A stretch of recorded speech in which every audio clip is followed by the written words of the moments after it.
I'm so excited about tonight because I'm going to talk to you about culture, about people, about civilization, and about how language is the nectar of a culture. Let's talk about how language is the soul of a people. I am very, very excited about this. So, first of all, if you are new here, welcome. I'm David, your favorite teacher, and I'm here to share the knowledge. Hi, Edward. Hi, Bashak. Welcome, welcome, welcome, everyone. Hope you're doing well. Hope you're doing happy. Tell me something in the chat. Tell me something interesting that you did today. I'd be very interested to hear about that. All right, so if you don't know me, I am a super polyglot. I'm a teacher. I love culture. I love history. I love especially high culture, traditional culture, right? Not so much modern culture, right? But culture from the golden age, right? And I teach English, Spanish, and French. If you want to learn with me, reach out, send me a message, and connect with me. I can help you. I can take you to the next level. I've done it with tens of thousands of people all around the world. It's my passion. I love doing it, and I can get you results. And the easiest way would be for you to join the community. Right, we've got people from all around the world in the community. You can get exclusive content, challenges, a community. We've got a speaking club for English, Spanish, and French, Zoom lessons, and you have direct access to me, meaning you can ask me questions, you can request things, right? So I know Bashak wants to get the videos. I'll send you the class videos, Bashak. Don't worry. I got you. I'll take care of you. I take care of everyone. So Bashak is part of the community, right? So she says, hey, can you send me some videos from class, the recordings? If you're part of the group, you can do that. You can request things, right? So comment is here. Ruma, good to see you again. Maria, nice. Sanya, a lot of nice people in the chat. So glad to be here. Here is the QR code if you want to just scan it. If you're watching this on your computer, just scan it and you will be taken to the community where you can be part of our amazing, amazing group. All right, so the title is Languages, the Nectar or the Nectar of Culture, right? The nectar. So let's talk about this. Well, what is nectar? What is nectar? So tell me, guys, write in the chat, what does nectar mean? So nectar. Ooh, people are like, well, that reminds me of something. What does it remind you of? So we have culture. Remember the T, U is ch. So you don't say kultur. Kultur. I love kultur. No, I love culture. Right? I love culture. Now, the nectar of culture. What is nectar? So write in the chat what words come to mind when you hear the word culture. Oh yes, Maria. Yes, I went. I was in Santa Maria Maggiore, a beautiful place. Have you ever been there? Right. So if you haven't watched it, go to my Instagram and check it out.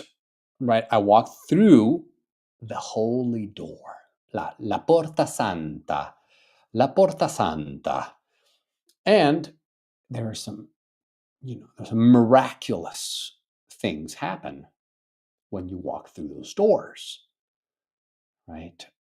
When you go to Rome, you'll realize, you'll talk to people, you won't hear it on the news, But when you talk to people, you will realize the miracles that take place every single day. People,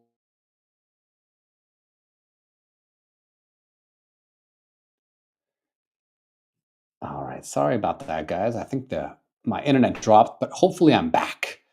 Right. So when you go through the doors, miraculous things happen. Miraculous things happen. And I was a witness to these miracles happening. Right? If you want to know more, then send me a message and I can tell you more about these miracles. Right? But go back to this. So the nectar here is the essence. Right? So in if you have a fruit, typically it's connected to fruit, right? So it's a liquid, right, produced by plants, right? And it attracts like insects and birds and all of that.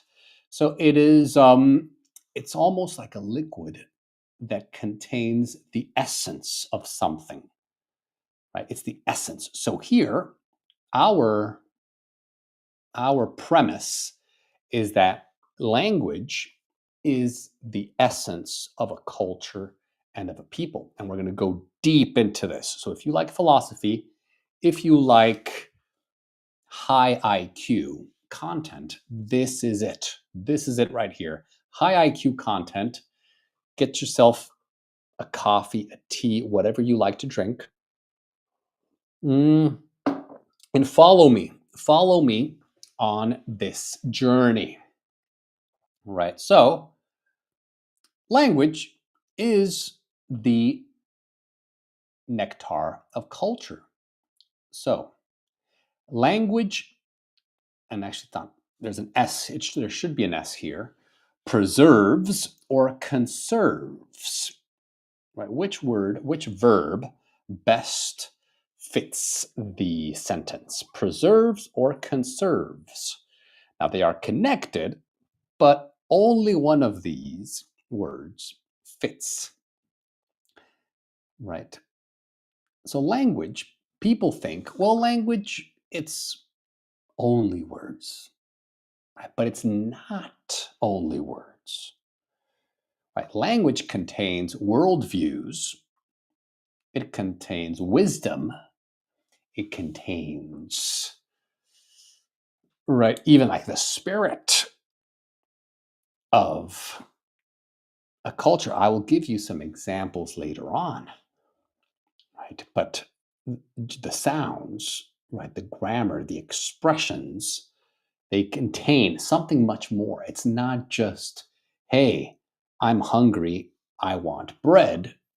But when you read into it deeper, you will understand that words, right, contain, they have a lot more. A lot more. All right. So here, preserves is the correct one. So make sure that language here, it's language in general, but you could also say languages. So language preserves or languages preserve not only words, but the worldviews and wisdom of generations. So now your turn to try to use not only. So this expression, not only, means and. So when you say, she likes ice cream and broccoli, but you want to stress the fact, right? You want to add a little bit of drama.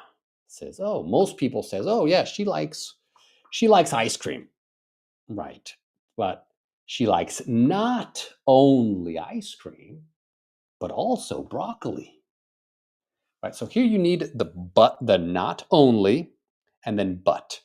You can say but also, or just but. She likes not only ice cream, but broccoli. It's a very nice way of saying she likes ice cream and broccoli. but you are using this this tool, right, to accentuate. Accentuate means to add an accent to, or to specify that, of course she likes ice cream. But what is surprising is that she also likes broccoli. Most people don't like broccoli. So here you're adding drama. You're saying, of course she likes ice cream, right?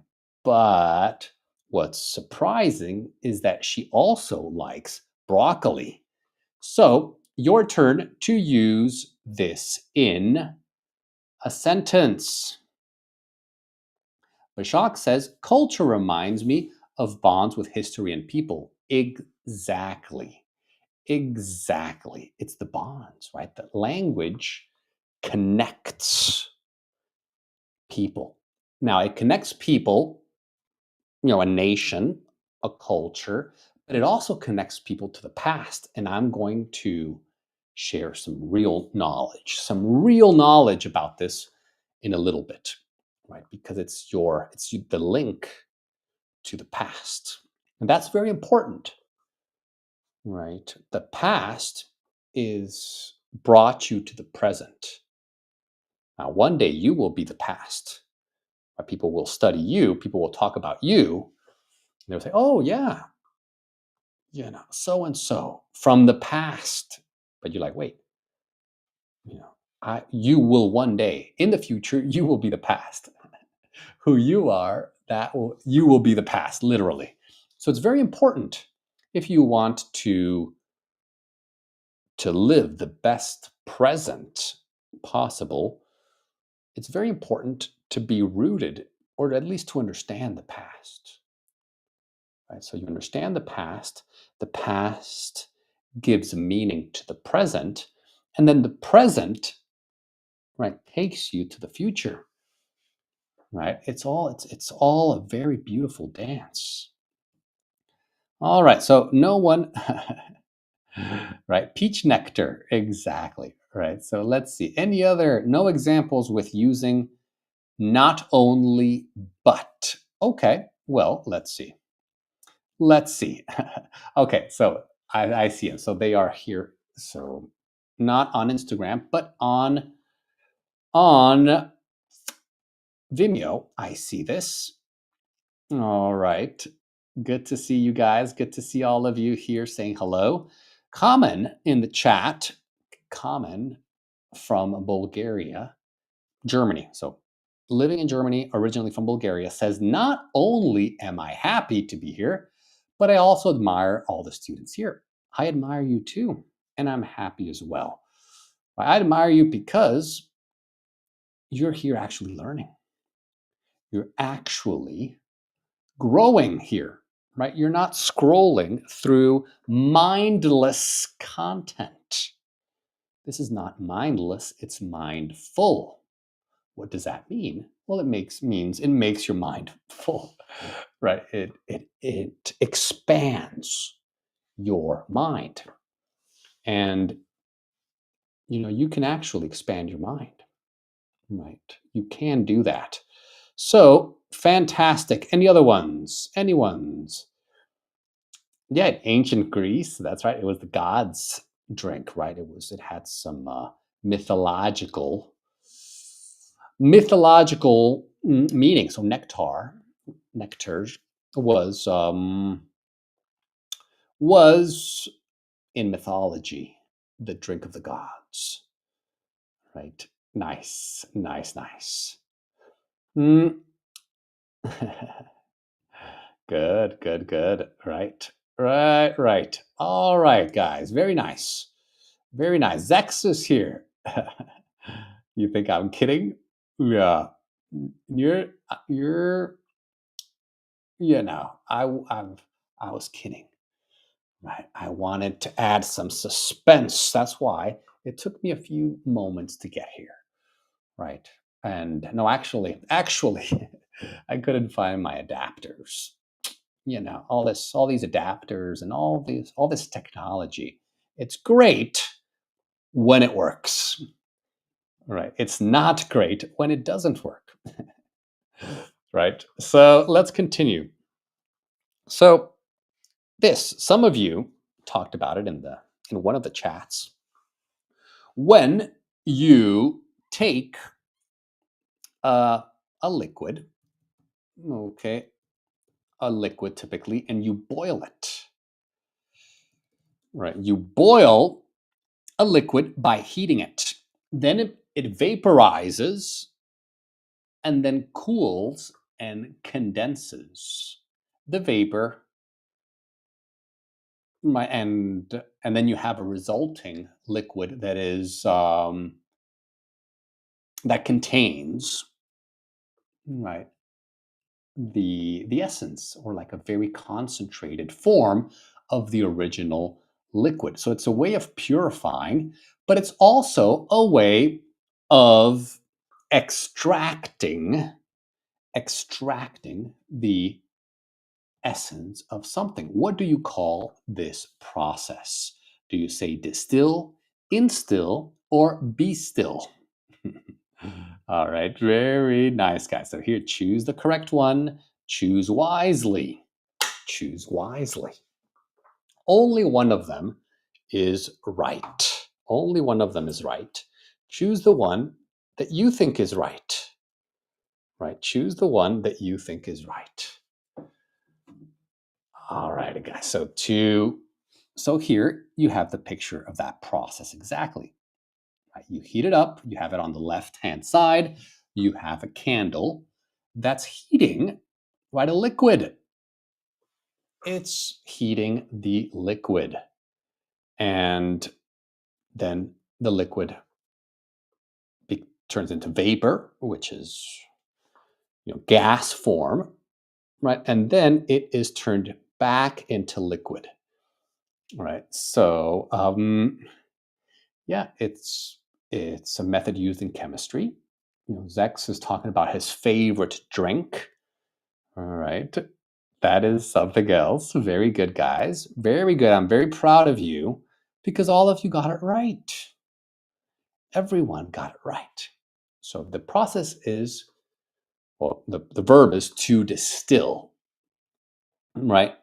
And the process would be distillation, right? Distillation is the process to distill. So distillation, right? And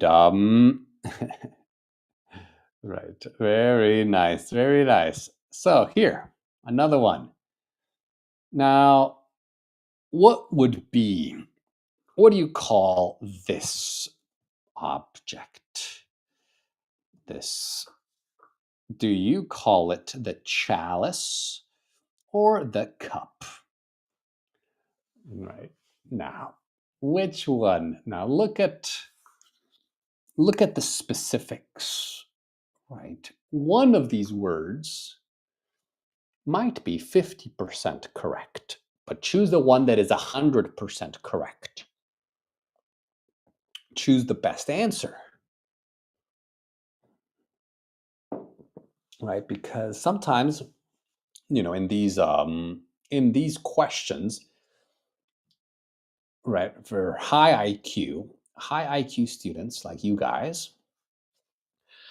the secret is not only to give you a right and wrong answer, but give you an answer that's 100%, and then an answer that is 80%.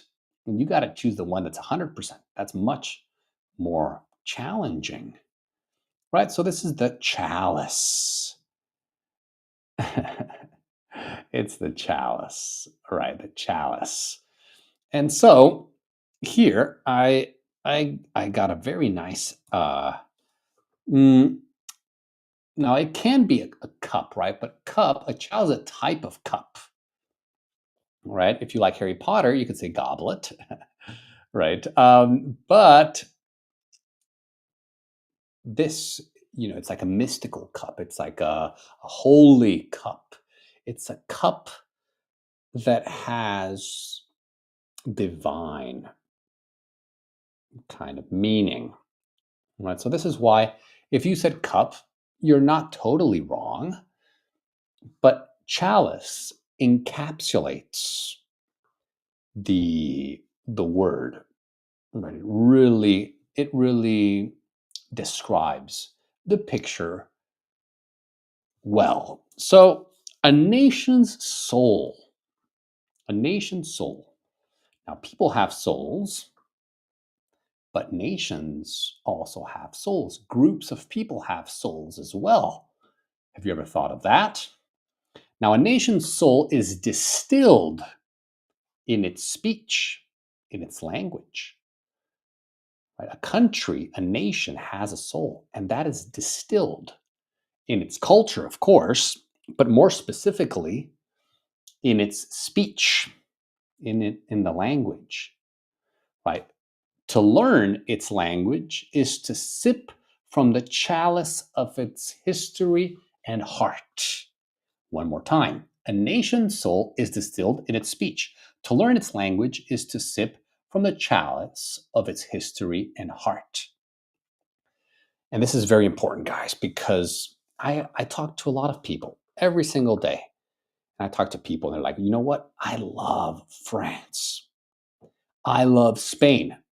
And my first question is, well, have you learned the language? Have you, if you love Spain so much, have you learned Spanish? Right. If you love France so much and you travel there every year to for the culture and the music and the food and the cathedrals and the art, right, and the expression, have you learned the language? And what I get a lot, the answer that I receive is no. Right. Some people do, right? But a lot of people don't. They're like, well, I don't need to. Everyone speaks English. And that really is disappointing, right? And I tell them all the time, this is why I created this live stream and this topic for you, because I really, really feel that's a mistake. If you really love Spain, Spanish culture, Mexican culture, Argentinian culture, Colombian culture, if you love the Spanish speaking world, the first thing you need to do is learn the language. Right? If you love France and French culture, even though you can go there and you'll find someone who speaks English and you can make Spanish friends, French friends, you won't understand the nation. You won't understand the people. You won't understand the mentality. Right? This is why it's so important. Right? It's crucial. Right? It's the window to the world. All right, and that's it's the portal, the window. They can see they see the world through the language, and we're going to talk about that. I love culture. I love the mind. I love psychology, linguistics, neurolinguistics, and science has shown what we've known in the church for ages, which is that language shapes thought, right? That thinking thinking processes are language based. This is right. The language determines the thinking. Now, you could say that the thinking also determines the language. That's true to a certain degree, but language influences thought patterns, right? And so, if you learn a different language, you learn to think differently. It's the master key. Language is the master key, right, to intelligence. And this is fascinating. This is absolutely fascinating, right? I find this to be extremely fascinating. So let's continue. So let's start with a few languages, right? French, with its precision and elegance, mirrors a civilization of reason, beauty, and clarity, a reflection of its Catholic and humanist heritage. So the golden age of France, was probably the High Middle Ages. That's when all the cathedrals were built. That's when the universities flourished. That's when France was probably at its peak, from the Crusades, from Louis the Ninth, but maybe even from Charlemagne or from the Merovingian or Carolingian kings, Hugues Capet, and probably all the way to the Revolution. Now, France did have a golden age, La Belle Époque, in the 1800s. That's true, right? And that came from the humanist side, right? From the rights of man, right? The dignity of the individual, right? That was revolutionary at that time. But prior to the revolution, France also had this golden age of expression of art, of elegance. French was the language of the aristocracy, the European aristocracy. So all royal families, from the Romanovs in Russia, right, to the Savoy or Savoy families, the Luxembourgs, the Habsburgs, the Bourbons, you name it. Most, actually all royal families spoke French. That was like the royal language, right? And so that sophistication of is seen in the language. Now, of course, in the 1800s, they made French the official language of the French Republic, right? Because before that, you had tens of different languages and sub-languages as well, but they unified it. They unified the nation under the most like the Parisian kind of dialect. But you can see it. It's precise. It's elegant. It mirrors, meaning it reflects this culture of reason, right? It's something that is very, it makes sense, right? It's wise, right? Reason. It's a very, intellectual language. French is a very intellectual language. Right? If you want to stimulate your intellect, learn French. Right. Now, it's not the only one. I know a lot of people here will say, no, German is the civilization of reason. All right. And we got to get beyond this or mentality, right? People think everything is a competition. People think that only one country can be artistic, can be precise, can be, passionate, right? They have the or mentality. It has to be this or this. But the world is structured in a and mentality, this and this, right? So Italian is beautiful and French is beautiful, right? But you talk to Italians. I talked to an Italian guy yesterday, right? And then there's a little bit of tension. There always has been between the Italians and French. And I felt Italians have a little bit more, a little bit of resentment against the French. You can tell me if that's true or not, right? History, right? The Napoleonic Wars, the Mona Lisa, right? The Mona Lisa de la Gioconda is housed in the Louvre in Paris, right? And that's the masters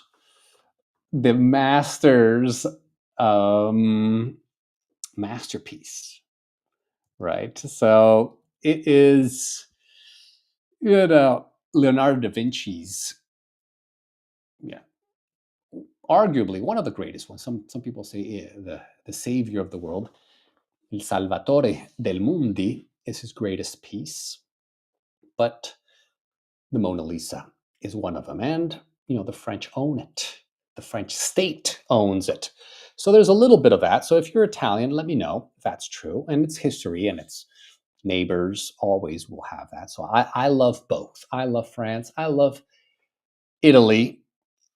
But I heard that, right? And so there's a lot of this competition between countries, right? But both of them can be beautiful. Both of them can be expressive, right? Zex says that French and Italians have the same mentality in many ways.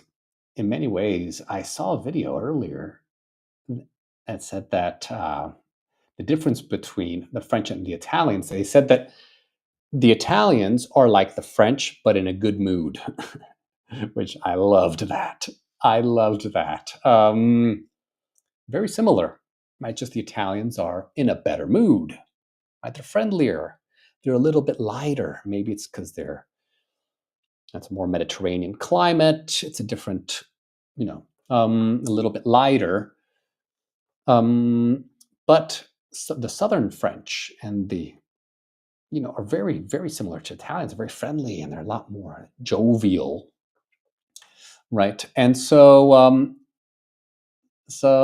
yeah, Maria says they're quite different. Well, of course they're different, right? But you have to analyze the spectrum, right? Is France and Italy more similar to each other than Spain and Iceland? Probably, right? Because it's a spectrum. Of course they're different, but within the cultural spectrum, they are similar, right? If you compare Argentina and Mongolia, right?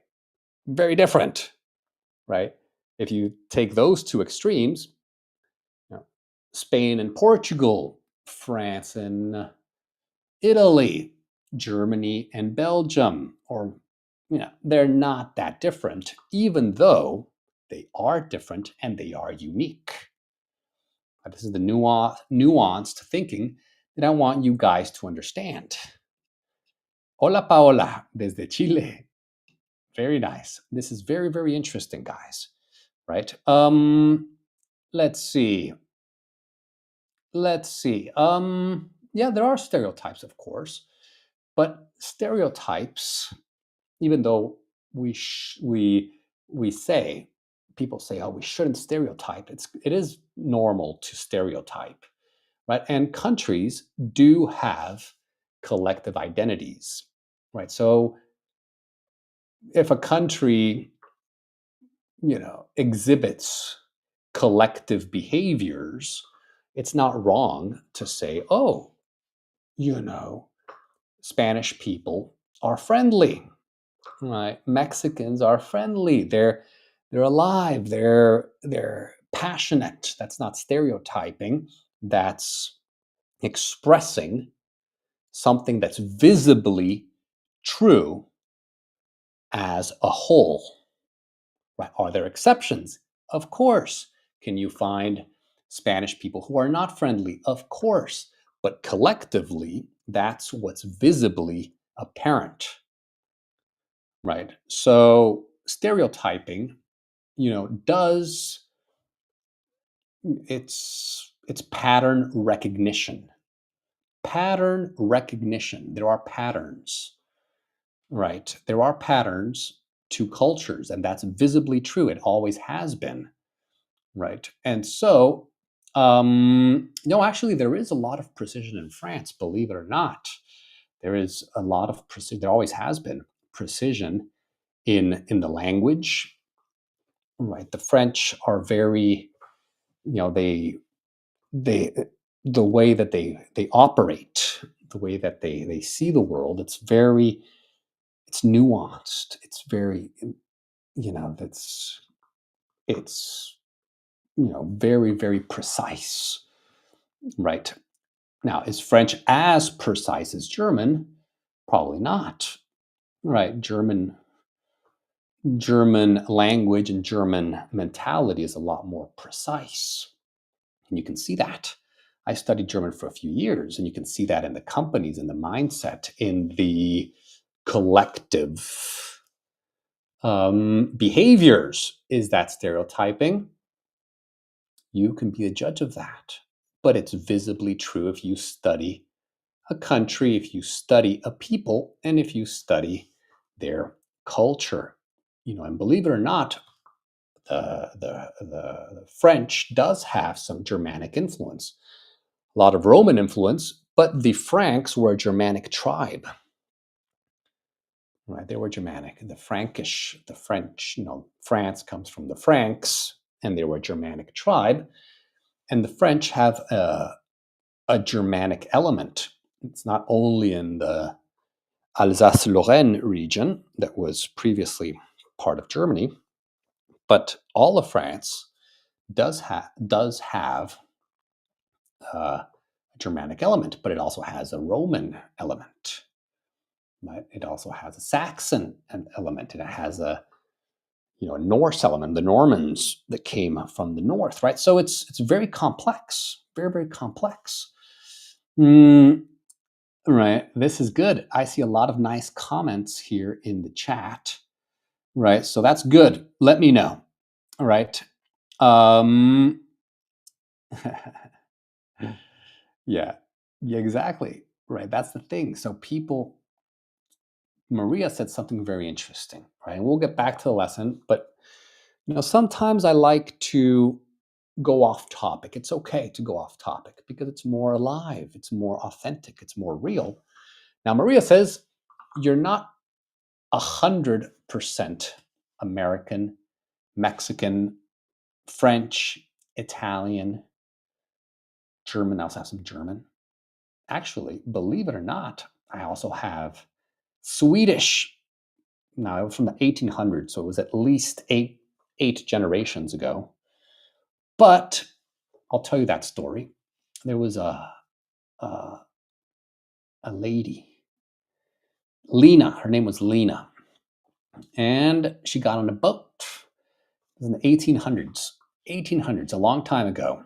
She got on a boat, and it was probably from Britain, I think, but she was Swedish. But she got on a boat from England that sailed across the ocean to America, and she met an Irish guy.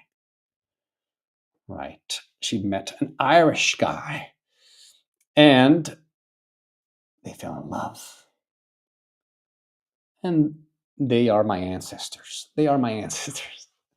Right. So that's the and then a lot of other stuff, right? You have to remember that America, that was 8 generations ago, but if every generation it's 4, then that's a small percentage, because I've got probably more Italian, more Spanish, more French, I have some German, some English, some British ancestry, some Mexican as well.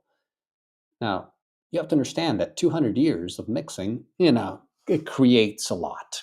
And actually, Europe has also been mixing for ages. So people think, oh, I'm from Italy, I'm 100% Italian.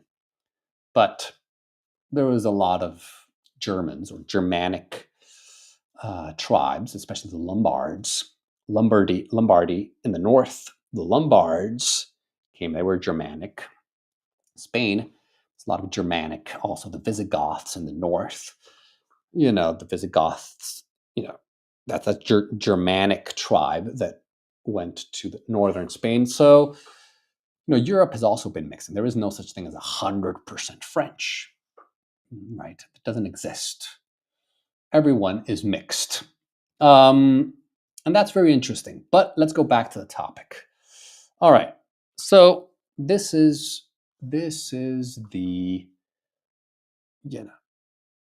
this is the idea, right, of the French language. Now, I know Italians and I know Germans don't like this because they're neighbors and they have history. So they're still thinking, the Germans are still thinking, oh, the French took Strasbourg from us, Strasbourg. They took our land, 100 years ago.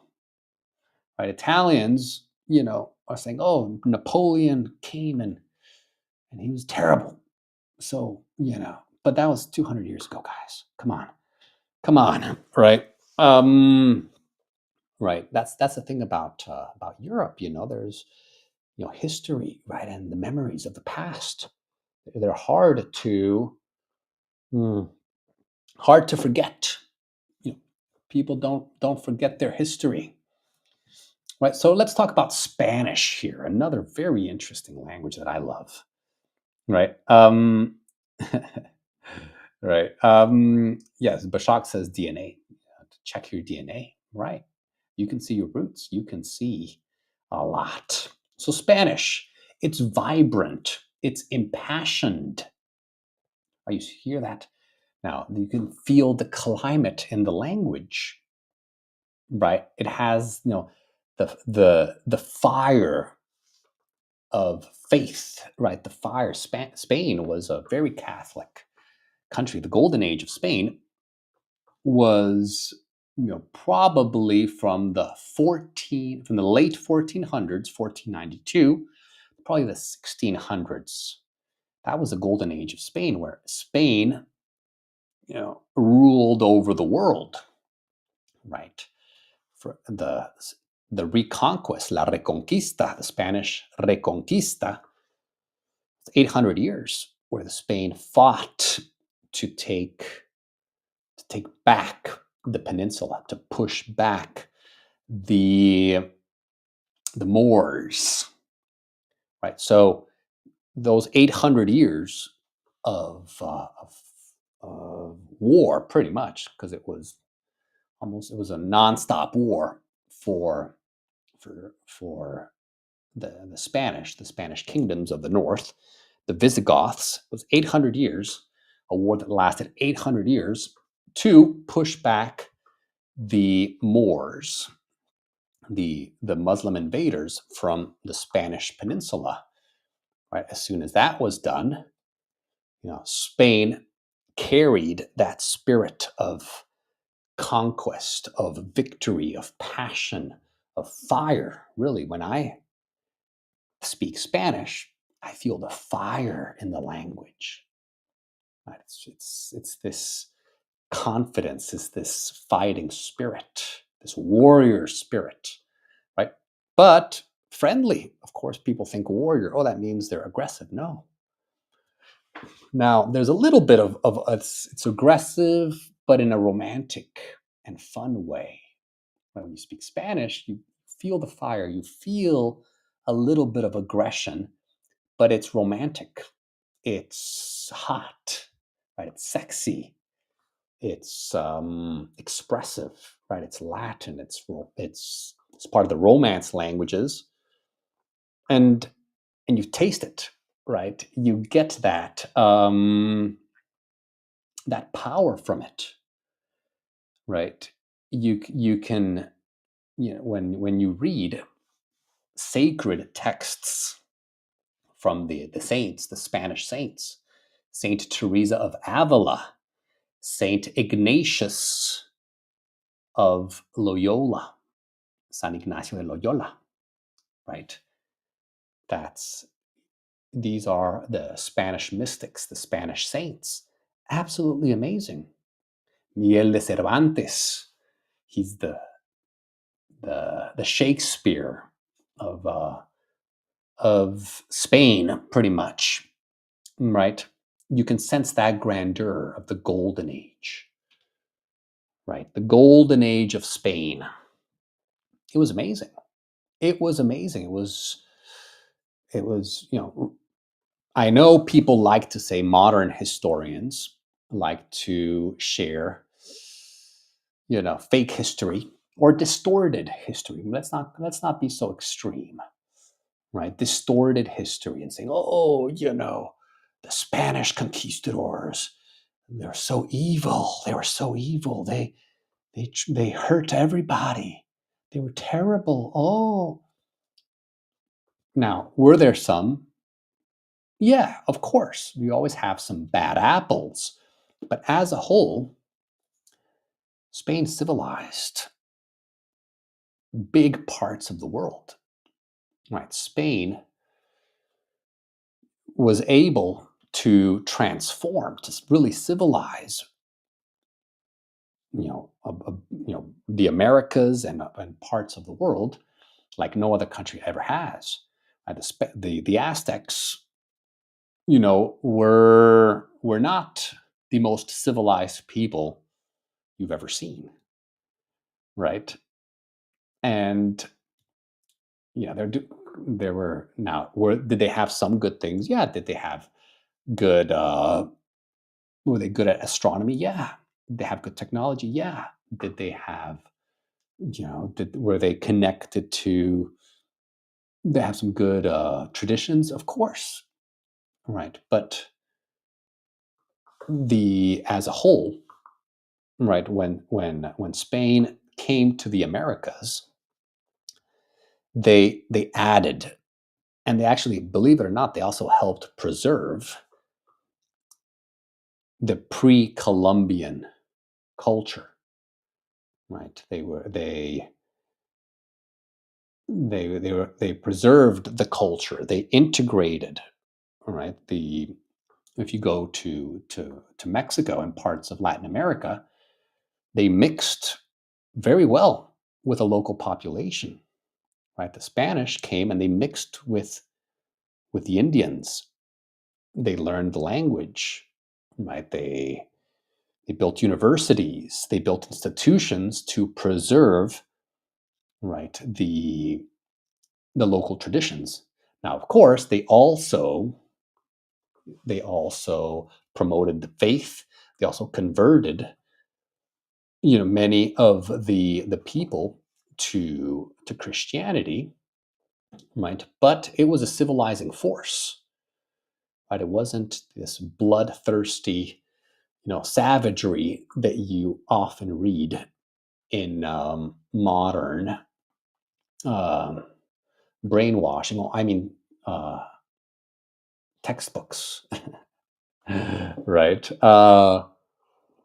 Mm, well, of course, they didn't want to, right? Common, right? Of course, they didn't want to. A criminal doesn't want to be reformed. No, a drug addict doesn't want to change his ways, right? The ignorant don't want to escape their ignorance, right? That's true, right? You tell people, hey, stop using these drugs, stop drinking, stop doing this. No, no, no. Who do you think you are? So yeah, did they want to? No, they didn't want to.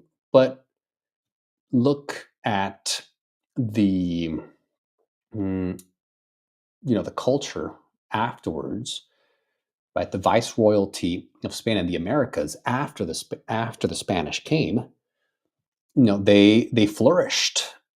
They flourished in the 1800s. Mexico was very, and the Americas, the viceroyalties of what was New Spain, which was from the United States all the way down to South America. You know, they were very civilized, very advanced, great societies. Mm, right, and Maria says that we impose our ideas on others, and we do. Good ideas have to be imposed on others, right? If someone does something wrong, you need to impose the right idea on them. This idea that no, no, no, like if someone is in living the wrong way, and you can show them the right way, that's a favor to them, right? That's a favor to them, and civilizing the world is imposing civilization or civility on others. That's totally true, right? It is totally true. But that's how civilization grows. right? That's how, from the Roman Empire to the British, to the French, to the Spanish, to you know you know you give your systems and your systems of law, your systems of order, your systems of society to others, right? And that's part of civilization. It's happened from the beginning of time, right? When when people are, they're, in the middle of the jungle, living in, under on the, living in the trees, right, or wherever. Someone says, "Hey, we've got houses. We know how to build houses, right? Well, we know how to organize better, right? This is the way to do it, right?" And so, um, yeah, well, Maria, if you human sacrifice is objectively wrong. You can say, oh, going to the pyramids and sacrificing 100,000 innocent people during an eclipse, because that's what they did, right? It was human sacrifice. Human sacrifice is wrong. You can believe whatever you want, it's wrong. And there's innocent people, and that is objectively wrong. So, if that's their religion, if their religion is like, oh, we have to kill innocent babies, that's our religion. Now, if you're civilized, you can go there and say, you are wrong. And that's the right thing to do. Right. That's the right thing to do. Right. And so let's talk about English. Right. English is versatile. It's expansive. Right. It's experimental. Right. And English reveals the restlessness and the curiosity, but also the pragmatic spirit. Pragmatic means practical, right? Restless means that they have so much energy. They want to go out, right? They're experimental. But they're also practical, right? And this spirit that is seen in the English language, right? It embodies, right, the island people of Britain, right? And mm, and so this is English, and you can see the the English, the English personality, the English mindset in the language, right? It's fast moving, right? The English, they had so many different influences. They were an island nation, and right, they conquered the world, right? And it continues, and it was a very different system from the Spanish or the French or any other culture, right? And it reflects this pragmatic, civilized, ordered, right? But also elegant, because it also had that French influence, and that's the English language. You see it, okay? And so yeah, that's the spirit of English, right? And so yeah, Comet says the strong one always wins. And unfortunately, or fortunately, right, it's true. It's true in nature. It's true in the world, right? Strength wins. Right? Now you can cry about it and say, "Oh no, we need to help the weak ones, and and that's normal. It's the motherly, the nurturing side of humanity that says, oh, right. Um, or right, or we can be strong, right? We can be strong, and that's the thing, right? And there's different. Strong doesn't have to mean brutal, right? Strength has many different ways of expressing itself, right? Um, well, yeah, some people say in the chat are saying that the pre-Columbian societies were perfect. Mm, they're not. They were not, and they are not, because nothing is perfect, right? So they're not perfect. We are not perfect, right? European culture is not perfect. American culture is not perfect. Humans are not perfect. So to say that the Aztecs were perfect is a fallacy. What does fallacy mean? It means it's not true, right? Now, did they have some good things? Of course they did. There were some, there were some amazing things about them, right? But they also had some things that were less than good. And so, right, you keep the good stuff and you get rid of the bad stuff, right? And in many ways, that's what the Spanish did in the Americas, right? They kept the good things and they changed the bad things, right? For example, the human sacrifice. Read about it. It's not fake history, it's real, right? On massive, massive, uh, human sacrifice rituals. Terrible, absolutely terrible, but that's history. That's history, right? And it's official history. And so yeah, right. This is the and mentality. So culture is the flowering of the human spirit, right? And language is its most delicate bloom. Now I have to give credit where credit is due. This is a quote. This is a quote from Jacques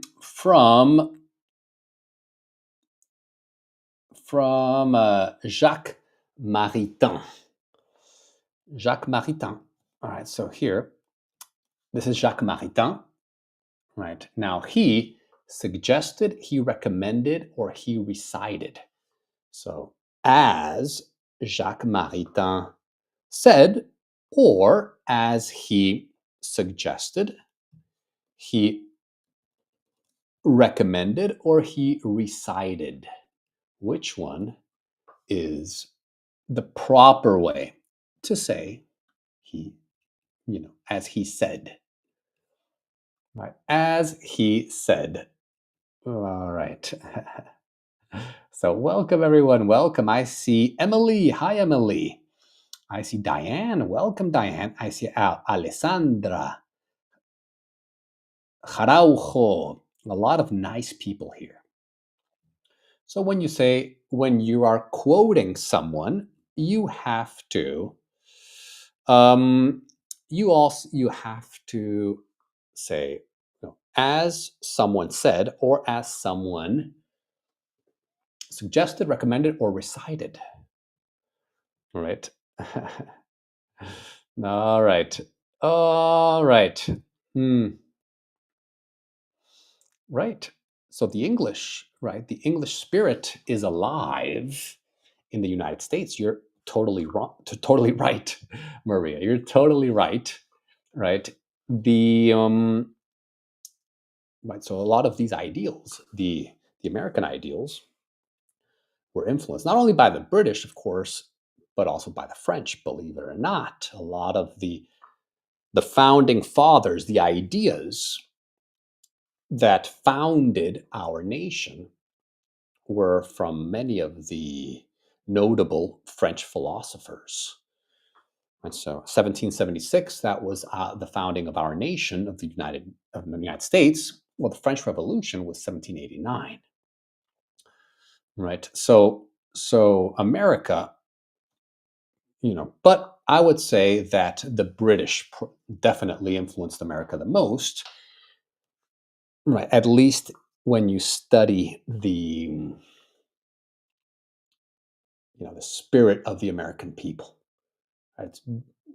Right. But of course, after what, 250 years, right? 1776 to 2025, that's 250 years.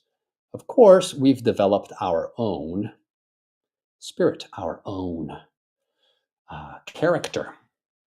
All right. Yeah. Well, remember, Common, that's also a lot of modern history is very anti-Catholic. And I'll tell you why, because the revolutionary movement that came uh, in the late 1700s was anti-monarchy, anti-church. Why? Because the monarchy, which is one system, it's not monarchies, but it was the monarchy because it was the whole continent, was a monarchy. It was families, royal families together as a network, was aligned with the church. It was the church and the royal families, right? Now, the revolutionary system that came afterwards, starting in the late 1700s and into the 1800s up to this day, of course, it's anti-Catholic, anti-monarchy, anti-church, because that's the new system, that's the new order. And so a lot of the history is exaggerated, right? Like, for example, the Inquisition. Well, the Inquisition, everyone says, oh, it was terrible. They were burning everyone and they were killing everyone, right? But that history does not reflect. It's it's in the entire Inquisition, which lasted several hundred years. Only a few thousand people were killed, right? Like, modern states kill more people in a month than the whole Inquisition in 3,000 years. Also, a lot of criminals during the Inquisition wanted to be tried by the inquisitors because it was more fair, right? The tribunals, the courts, the Inquisition courts were actually much fairer, much more objective in their sentencing and in their evaluation. Most people that were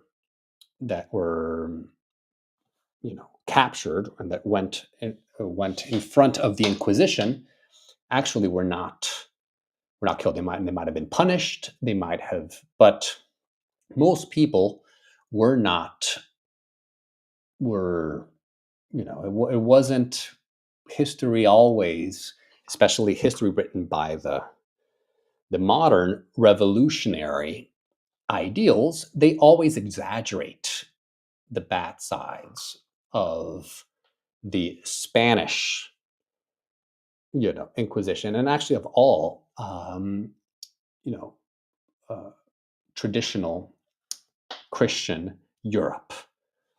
Right. So it's important to understand that, right? Maybe read up on it and get a different perspective, because you will understand that that a lot of things are exaggerated and a lot of things are taken out of context, right, to suit the interests of whoever is writing the history, right?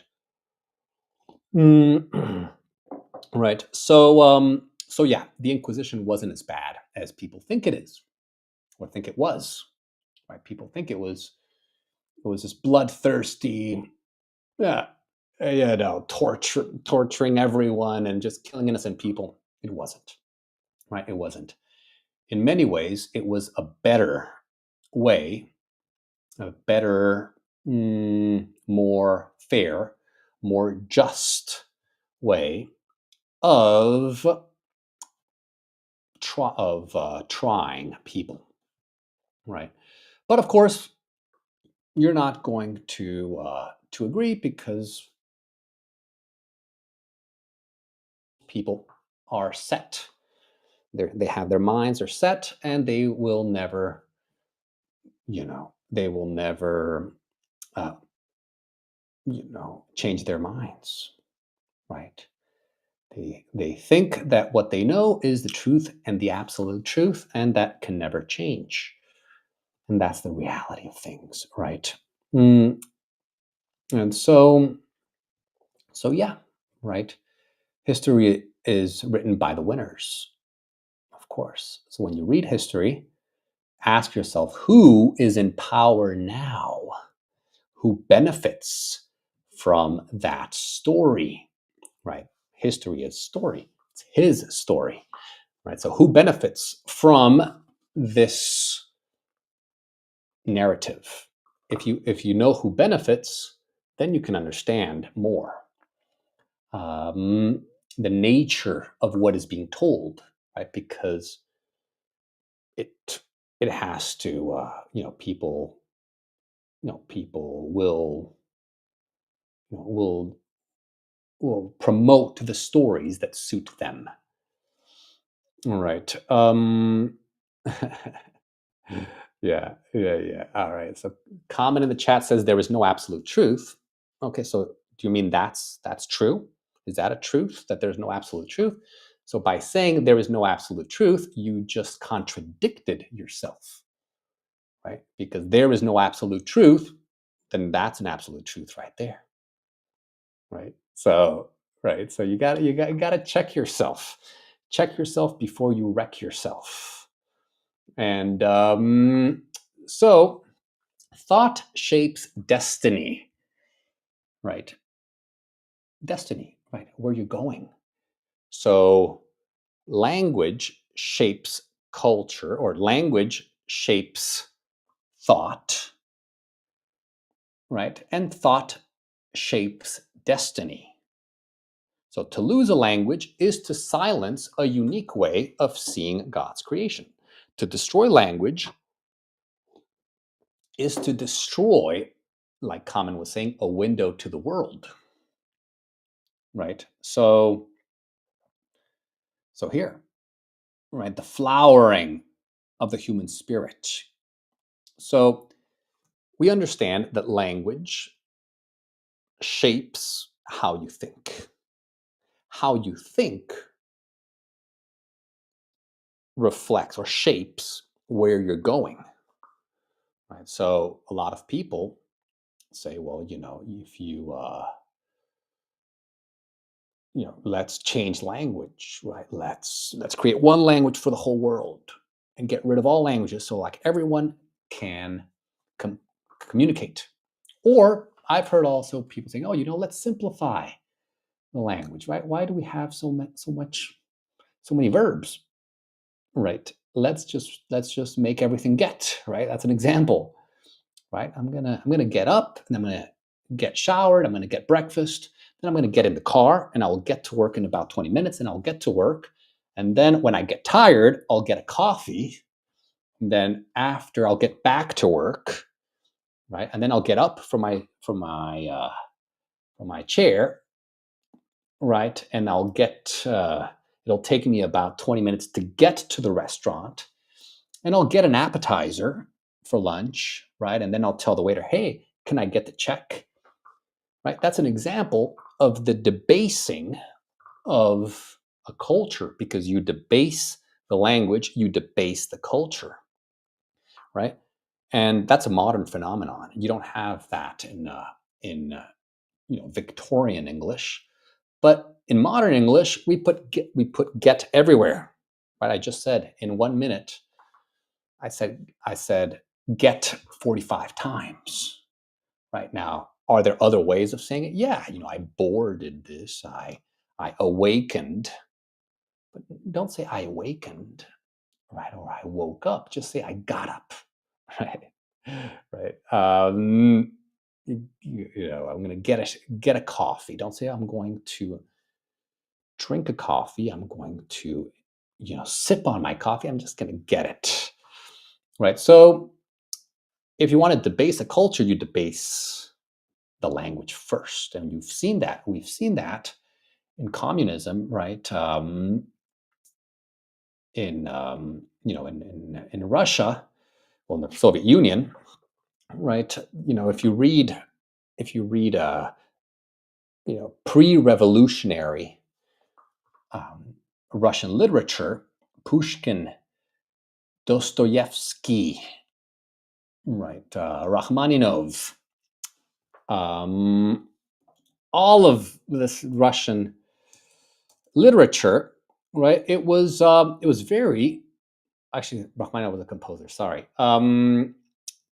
but it's the same, right? It's the right. Writers compose. They compose also, right? So Pushkin, Tolstoy, Dostoevsky, right? It was the language was a lot more complex, a lot, much more expressive, right? And we've seen that we see it everywhere. French culture. You look at traditional French literature, right? Victor Hugo, Alexandre Dumas, Émile Zola, right? Honoré de Balzac, Guy de Maupassant. Language, the French language, there was a lot more elaborate. People don't use that anymore. Why? Because there is a force that is debasing the language to debase the culture, right? That's a real thing. Now, is it an organized group that is trying? Could be. I'm not saying it's true, but it could be some entities that want to debase culture, to reduce culture by reducing the language. All right. So, we got to keep language great, right? We got to preserve language, especially high language, especially the literature, especially intellectual language, because if we use intellectual language in our day to day, then that will lead us to a better future, right? So, G.K. Chesterton, this is G.K. Chesterton, a great, great writer, right? He says, tradition is the democracy of the dead. I love this quote. Very telling. Very, very, very bright. Right? This is G.K. Chesterton said, tradition is the democracy of the dead. And nowhere does that democracy speak more clearly than in the living tongue of a people. This is what Maria was saying earlier about language connecting us to the past. Right? It connects us to the past. It connects us to our ancestors, our roots. Right? It gives us a base. Right? So yeah. Is it the democracy of the dead? Is tradition the democracy of the dead? Yes, it is. But is that necessarily a bad thing? Right? The dead, they're not gone. They're alive in us. Right? Our ancestors are dead, but the nectar, their nectar is in you, is in me. We are products of our ancestors. And so honoring them by keeping the language, by keeping the traditions, is very honorable.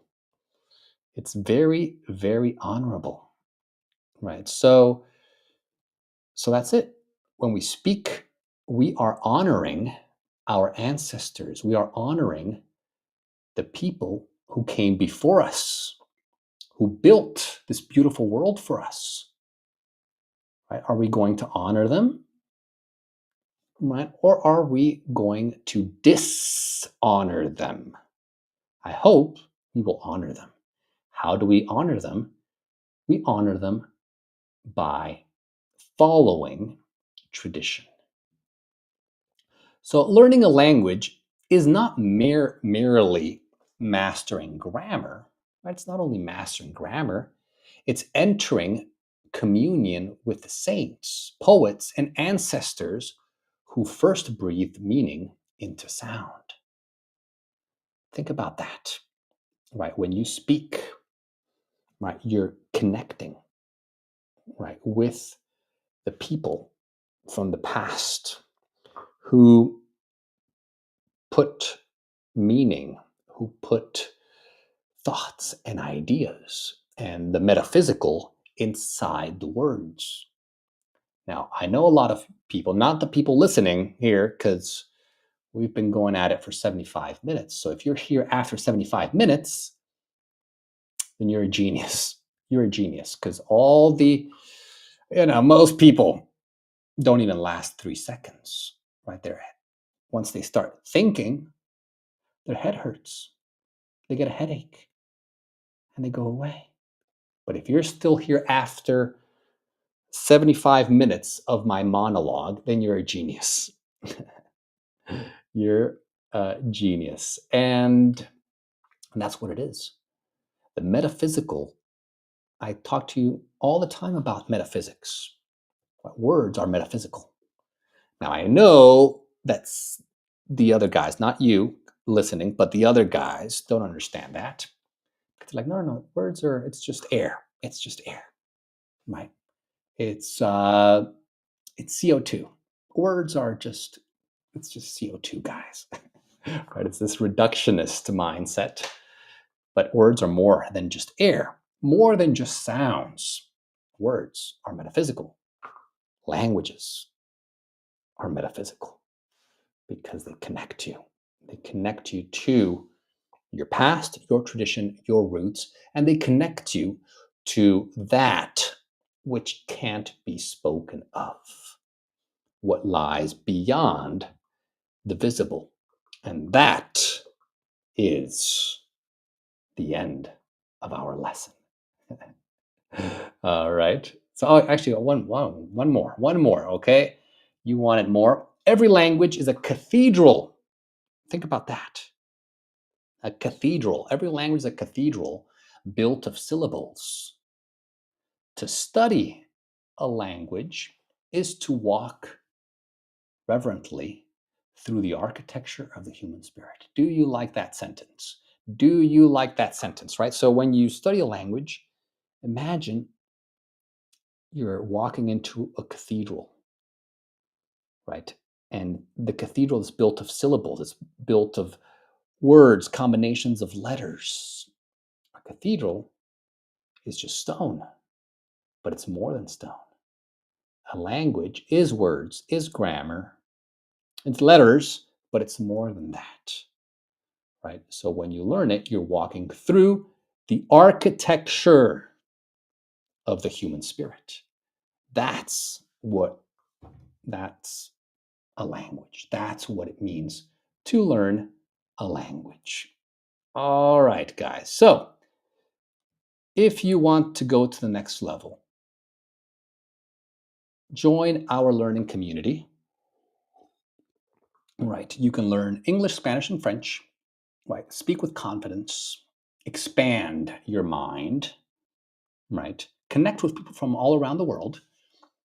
Right. We have a speaking club, Zoom lessons. We have a community. We have challenges. We have everything for you. All you have to do is scan this QR code and you will be directed into the community where you can connect with me and connect with other learners. Okay, so very good, guys, right? So nice to see you. Yes, Common. Thank you very much. Yeah, I enjoyed it too. I enjoyed talking to you. All right, and I enjoy and I appreciate the questions and the comments and the challenges as well, right? We got to challenge ourselves, or we got to challenge ourselves, but we also have to challenge each other. So I challenge you with some ideas that are new to you. And I love it when people challenge me, right? Because that's when growth happens. Growth happens when we challenge each other, right? So if some of these ideas are challenging, welcome to the club. Congratulations, you are growing. If some of this stuff is uncomfortable, congratulations, you are growing. Okay, so very nice. Okay, so Sonia, all our classmates, Maria. Let's see who else is here after an hour and 20 minutes. Oh, not many. Most people are probably watching cat videos right now. Right, but Gaba is here. Maria, Parisa de la Rosa, Dienda. All right, so the champions are still here. Congratulations. You made it to the end of the live stream, and I will see you guys next time.